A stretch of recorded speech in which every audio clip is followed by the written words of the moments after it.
Bonjour tout le monde, bienvenue sur la chaîne Cryptenco. Je prends le temps de vous faire cette vidéo aujourd'hui parce que je sens que le sentiment global est à la peur, chose que je peux comprendre parce que je suis moi-même aussi passé par là fut un temps. Seulement voilà, le seul moyen de contrer la peur est la connaissance. Ah oui, effectivement, on va revenir à l'école, mais si, vous ne pouvez pas avoir peur d'une interro si vous connaissez votre cours. Là, de la même manière, si vous avez un plan et que vous comprenez ce qui se passe, vous n'avez pas peur. Vous êtes dans vos règles du jeu, quoi. En l'occurrence, ici, la connaissance réside dans le fait, et c'est d'ailleurs ce que j'expliquais dans ma dernière vidéo, que le soi-disant refus de la cassure de cette ligne était en fait un énorme piège. Plutôt que de me répéter, je vous mets un extrait. Et qu'est-ce qu'il voit là? Il voit, oh putain, un refus. Oh là là, refus de la trendline, on rebondit sur la résistance. Bitcoin fini. Voilà, et j'expliquais aussi que lorsqu'on était dans cette zone, ici là, il fallait en 4 heures, donc on était à peu près ici, il fallait en 4 heures une mèche sous cette zone. C'est ce qu'on a eu.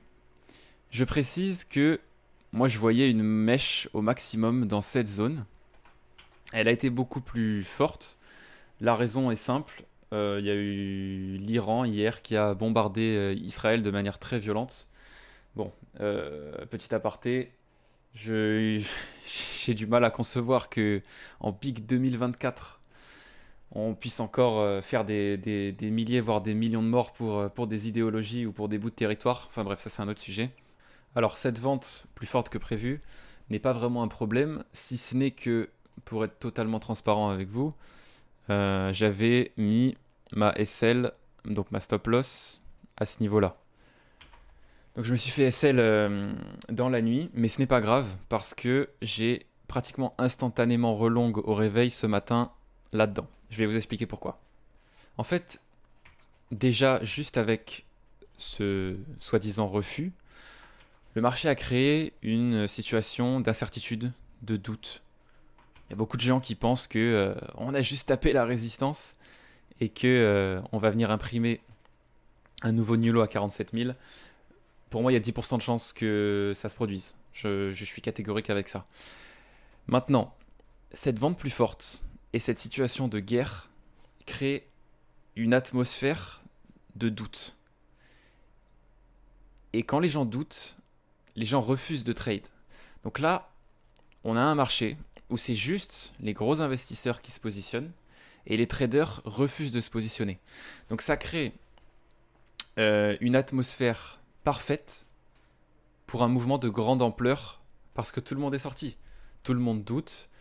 Tous les gens qui se sont fait sortir refusent de se repositionner à nouveau. Et donc, en fait, on a un marché où il n'y a personne dedans, et ça laisse une place gigantesque pour un gros mouvement. On vient de clôturer le 4 heures ici. Donc ça m'indique deux choses. Ça m'indique que ceci est une grosse divergence haussière cachée. Et la deuxième chose, c'est que, donc normalement, ce plus bas là, comprenez bien, est le plus bas, d'accord, de toute cette structure. Cette structure qui a démarré ici, le plus bas de cette structure est normalement celui-ci. Je précise normalement, parce que là vous vous en doutez bien, mais le contexte n'est plus normal à cause de la situation géopolitique, des bombardements en Israël, etc. Si là il y a une news de fou, il est très très fort probable qu'on ait de nouvelles vagues de vente dues à la peur. Par contre, cela ne change rien au plan, et d'autant plus que souvent les vagues de vente de peur ne sont pas des... Enfin, c'est pas de la vraie vente. Ce que je veux vous dire par là, c'est que c'est pas des ventes dues à des prix, c'est des ventes dues à des situations. Donc souvent, ça crée des dips qui sont pratiquement instantanément rachetés. Le prix peut faire ce qu'il veut en fait. On pourrait... là, on peut avoir ça. Honnêtement, j'en ai rien à faire. Je suis certain, et je vous le redis avec certitude, qu'on viendra casser cette zone. Je voulais vous montrer quelque chose aussi que j'ai remarqué juste après vous avoir posté la vidéo. Pas de chance, vous me direz. Enfin, peu importe. Bon, déjà j'enlève cette ligne. On va poser ce qu'on appelle un canal de Fibonacci. Alors, pour poser un canal de Fibonacci, on va mettre en lien le RSI et le graphe pour déterminer le top de la structure. D'accord? Donc de cette structure. Ici, le top de la structure, il est là. Dans ce cas-là, c'est un petit peu à l'expérience qu'on le fait, on peut pas, il n'y a pas de règle absolue. C'est le plus haut, tout court. C'est d'ailleurs l'ATH. D'accord? Le top de la structure, c'est là.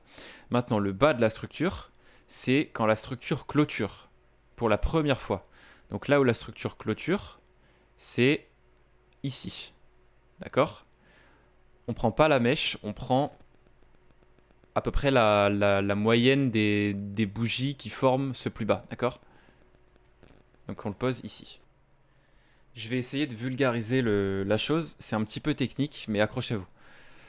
En fait, le canal de Fibonacci, quand on le met d'un plus haut vers un plus bas, il est censé nous indiquer la zone de correction, d'accord?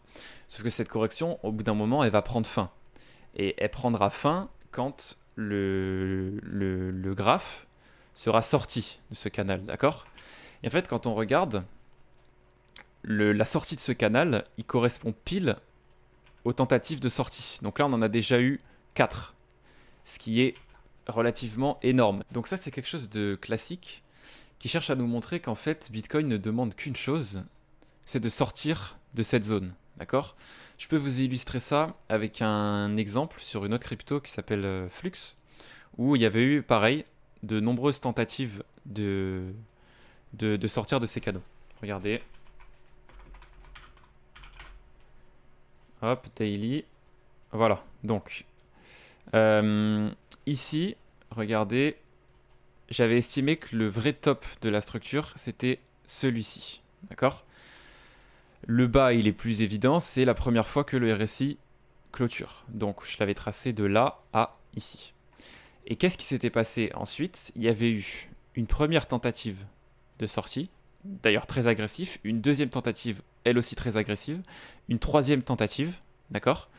Là encore, on avait piégé tout le monde, là-dedans, derrière, cassure, accumulation, et c'est ensuite qu'est venu le même mouvement agressif.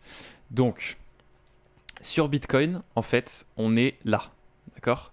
C'est pas tout à fait la même chose, mais comme les structures et les tentatives sont semblables, on peut en déduire une cohérence. La peur ne doit pas non plus vous faire oublier que les élections américaines sont dans un petit peu plus d'un mois, je crois que c'est le 5 novembre. Et vous connaissez le concept, buy the rumor, sell the news. Donc en fait, ça nous laisserait un mois, d'accord, de hausse spéculative en prévision d'une élection de Trump. Voilà, j'ai dit tout ce que j'avais à vous dire pour aujourd'hui. Restez lucide, restez calme, restez patient.